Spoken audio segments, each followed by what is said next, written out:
Ingonyama yemukelwe inhlangano yamatekisi iFaraday Taxi Association.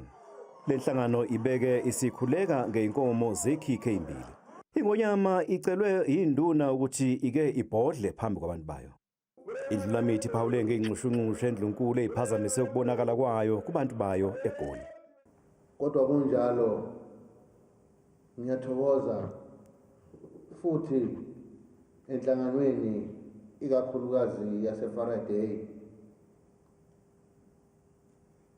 ngiyathokoza ukuthi namthwala umama kwaze kwasekugcineni.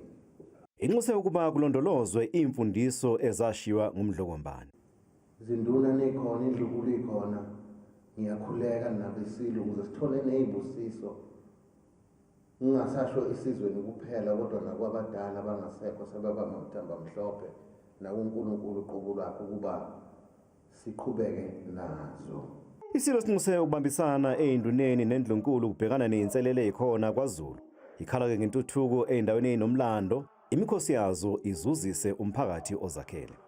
Isizwe masihlangene kuphilwe abantu betomule ngendlela eziningi zamabhizinisi makhona abadayisa ama-orange abakhona abadayisa obanana ngisazi ubathola abadayisa ikhanda lami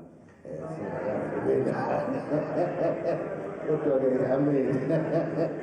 amen inkosi babusise laba abakhanda iy'kibha zami bakithi ikhanda lami kuyisibusiso kumina lokho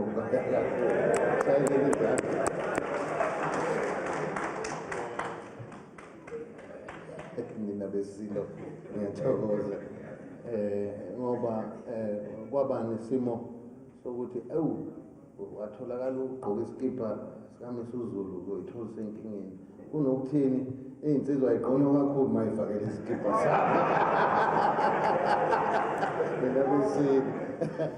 Inomlando omude-ke iFaraday Taxi Association nendlunkulu ngoba nenkosi ebuzileyo kuningi eyayibusisa enhlanganweni yeFaraday. Ibacele futhi abantwana bayo ithabeze esigodlweni sayo.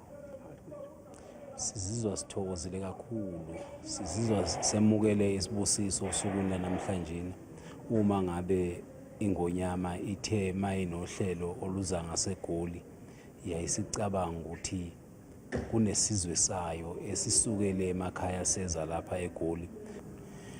Kuthokozisa kakhulu futhi kuyasakha isizwe sengonyama esilapha eGoli, kusinika nethemba lokuthi sinakekele sibhekekele uma ngabe unomthebe wasisizwe ekwazi ukuvela lapho khona ibhubesi kuzwakala ngesililo sikaZulu.